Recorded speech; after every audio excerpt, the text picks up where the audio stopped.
सरयू धाम और मित्र मंडली corona virus द्वारा लॉकडाउन के पहले चरण से गरीब असहाय लोगों को भोजन कराने का कार्य कोरोना वॉरियर्स कर रहे हैं और उनके साथ कई ऐसे लोग भी हैं जो निस्वार्थ ही जुड़कर इस कार्य में अपना योगदान दे रहे हैं। इन सभी को कोरोना वायरस के रूप में सम्मानित किया गया। वैश्विक महामारी कोरोना वायरस के संक्रमण पर रोकथाम करने के उद्देश्य से देश भर में लॉकडाउन की व्यवस्था लागू की गई थी। संक्रमण के चक्र पर रोकथाम को लेकर देश भर में गरीब असहाय और जरूरतमंद लोगों के लिए कई बड़ी समस्याएं भी खड़ी हो गई। इन्हीं जरूरतमंद लोगों के लिए ऐसे लॉकडाउन के बीच ताज नगरी आगरा में मौजूद थे समाजसेवी संस्थाओं ने अपना महत्वपूर्ण योगदान देकर अपना फर्ज अदा किया।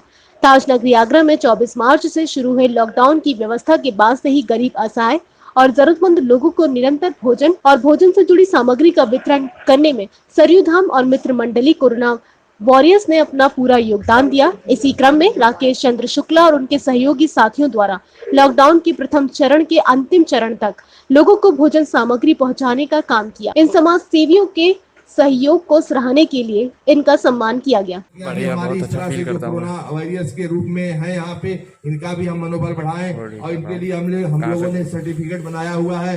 तो आपसे भी निवेदन करेंगे कि आप इनको अपने हाथों सर्टिफिकेट देकर इनको जो है उत्साहित करेंगी। इस तरह से तो मैं अपनी पंक्तियां नारी शक्ति को ही समर्पित करना चाहती हूँ। उसके बाद मुझे जैसा आदेशित किया जाएगा, मैं एक रचना कि जब इस देश की नारी ये ठान लेती है कि उसको अंतरिक्ष में जाना है तो सुनीता विलियम्स और कल्पना चावला हो जाती है, और जब ठान लेती है कि इस देश के लिए स्वर्ण पदक लेकर आना है तो साक्षी और सिंधु बन जाया करती है। तब इस देश की नारी के चरणों में प्रणाम करती हूँ। जितनी देश की नारियों ने इस देश के लिए अपना योगदान दिया है, निश्चित रूप से वो प्रणम्य है। मैं समर्पित करती हूँ आप सभी नारी शक्ति को और आप सभी भाइयों को भी कि इस देश की नारी क्या है। मैं बताना चाहती हूँ कि क्या है इस देश की नारी। दुर्गा कहते, गौरी कहते सरस्वती मुझको, भाग्य लक्ष्मी भी कहते और कहते भाग्यवती मुझको। सृष्टा हूँ मैं सृष्टि की, मात्रा में नर से भारी हूँ, भगिनी अर्धांगिनी हूँ मैं, ममतामयी पावन नारी हूँ। भगिनी अर्धांगिनी हूँ मैं, ममतामयी पावन नारी हूँ। और क्या है इस देश की नारी? मातृभूमि की रक्षा के हित में ही लक्ष्मी बाई हूँ, जीवन को जीवन देने में इस दुनिया में आई हूँ।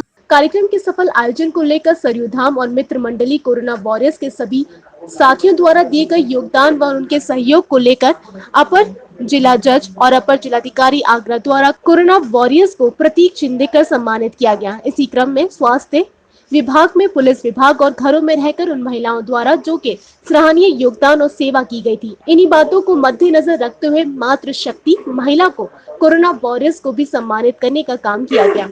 इस अवसर पर उपस्थित रही पुलिस अधीक्षक बबीता साहू, दक्षिणांचल विद्युत वितरण निगम लिमिटेड आगरा ने भी इस मौके पर अपने विचार व्यक्त किए। आप लोगों ने तो इस पीरियड में जरूरतमंद लोगों को और काफी नीडी लोगों को जो भी पहल की, शुरुआत की, बहुत अच्छी शुरुआत की और इसी से प्रेरणा लेके अभी बताया कि और लोगों ने भी इस कार्यक्रम को आगे बढ़ाने के प्रयास किया। एक चीज और कहनी है कि ये तो बहुत अच्छा जो चल रहा है कार्यक्रम, वो तो बहुत अच्छा है। इसके साथ साथ कुछ बातें बहुत जरूरी होती है।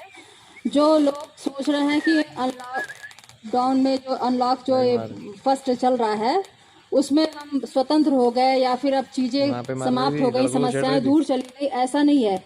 ये पीरियड बहुत ही क्रूशियल पीरियड है और इसमें बहुत ध्यान देने की जरूरत है। हम सब तो पढ़े लिखे हैं और बातों को समझ रहे हैं, जो इन चीजों को नहीं समझते हैं। तो आपका जो ये कार्यक्रम चल रहा है, साथ साथ आप लोगों को शिक्षित भी करिए, बताते चलिए। आसपास के बहुत सारे ऐसे बस्तियां हैं, अभी आप रोड पे जाइए, बिना मास्क के लोग टहल रहे हैं, तो उनको बताने की जरूरत है। और अपने पास 5-5 मास्क रखिए, जब जहाँ जाइए नहीं मिले ऐसे लोगों को देते जाइए। और हम आपको बताते चले कि जनमानस की भावनाओं और लॉकडाउन 5 के साथ साथ अनलॉक 1 जरूरतमंदों, रोजगार विहीन लोगों के आवश्यकता को देखते हुए अन्य दान महादान कार्यक्रम को भी संस्था द्वारा शुरू किया गया है। 1 जून से 30 जून तक जारी रखने के लिए सभी ने अपनी सहमति जताते हुए इस अभियान को सफल बनाने की बात कही। समिति पदाधिकारियों की माने तो ये कार्यक्रम पहले की तरह ही जारी रहेगा। जिसमें सहयोगी साथियों द्वारा जरूरतमंदों को खाद्य सामग्री का वितरण किया जाएगा।